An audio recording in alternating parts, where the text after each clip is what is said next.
Exercise 1.2 question number 4.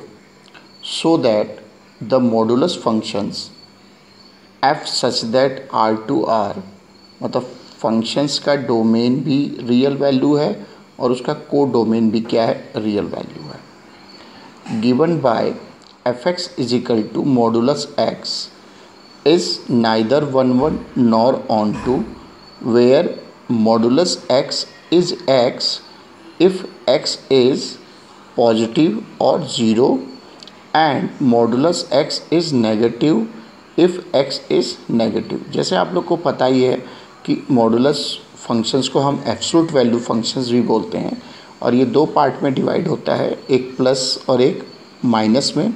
Plus x greater than equal to 0 के लिए होता है और माइनस x लेस देन 0 के लिए होता है. तो हमें जो मॉडुलस फंक्शन बोलूँ स्टूडेंट या फिर मैं एब्सोल्यूट वैल्यू फंक्शन बोलूँ, उसमें आप डाउट मत रहना. तो यहाँ पे हमें फंक्शन को ये प्रूव करना है कि ना तो फंक्शन 1 है और ना ही ऑन टू है. तो पहले हम 1 के लिए करते हैं. तो we have f x is equal to modulus x. हमने दो आर्बिट्रेरी एलिमेंट लिए x1 और x2 जो कहाँ बिलोंग कर रहे हैं, R में. Then F X one is equal to F X two. तो modulus x1 is equal to modulus x2. तो x1 इज इक्वल टू जब हम मॉडुलस लगाते हैं तो प्लस माइनस x2 लिख देते हैं. मैंने यहाँ पे एक एग्जांपल भी दिया है छोटा सा कि f1, अगर f1 निकालना है, मैं x1 की जगह मैंने 1 ले लिया तो modulus 1 absolute value always positive होता है तो 1 आ जाएगा. x2 के लिए मैंने -1 ले लिया है तो इसका भी आंसर क्या आ जाएगा, 1.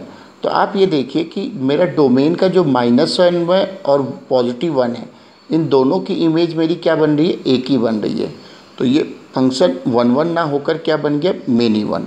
तो मैंने यहाँ पर शो किया है कि f1 और f-1 की वैल्यू तो सेम है.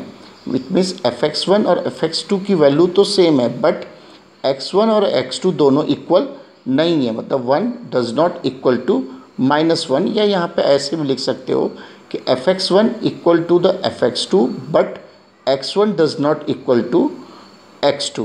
तो सो f इज़ नॉट 1. अब यहाँ पे हमें इस फंक्शन को नॉर ऑन टू भी प्रूफ करना है.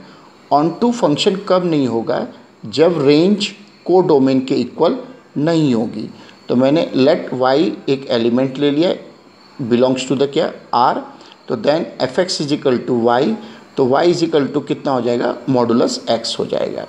अब ये देखिए y की जो एक वैल्यू अगर मैं -1 लेता हूँ, क्योंकि मेरा रियल है, और मेरा -1 अगर लेता हूँ तो -1 रियल वैल्यू में तो बिलोंग करेगा लेकिन रेंज में नहीं बिलोंग करेगा, क्योंकि रेंज तो ऑलवेज क्या आएगी, पॉजिटिव आएगी. तो रेंज ऑफ f जो होगा वो पॉजिटिव आएगा और को डोमेन मेरा क्या है, रियल है. तो इट मीन्स ये दोनों कभी इक्वल हो ही नहीं सकते हैं, और जब ये दोनों इक्वल हो ही नहीं सकते हैं तो 100% मेरा फंक्शन ऑन टू नहीं होगा है. तो आप या तो इस तरीके से दिखा दीजिए क्वेश्चन में, या फिर आप ऐसे भी लिख सकते हैं कि y is equal to -1 belongs to r, there is no x belongs to r such that F x is equal to Y. तो therefore -1 belongs to r does not have the pre image in r.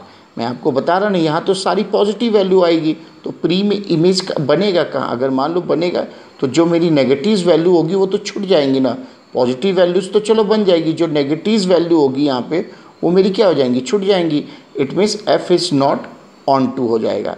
या फिर सीधे सीधे अगर आप इस चीज़ को समझने की कोशिश करो कि मैंने आपको इंट्रोडक्शन में बताया है कि कोई भी फंक्शन ऑन टू कब होता है, जब उस फंक्शन का रेंज उसके को डोमेन के इक्वल हो जाता है. तो देख लो x की वैल्यू कुछ भी डालो, ऑलवेज y की वैल्यू क्या आएगी, प्लस में ही आएगी. इट मीन्स उसका रेंज क्या होगा, पॉजिटिव रियल वैल्यू होगा. और यहाँ पे को डोमेन क्या है, रियल वैल्यू है. तो पॉजिटिव रियल वैल्यू आपका को डोमेन के इक्वल नहीं होगा. इट मीन्स मेरा फंक्शन ऑन टू नहीं होगा. तो हैंस f इज़ नाइदर 1 और नॉर ऑन टू.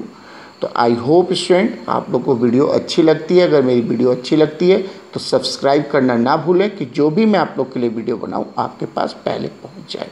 ओके.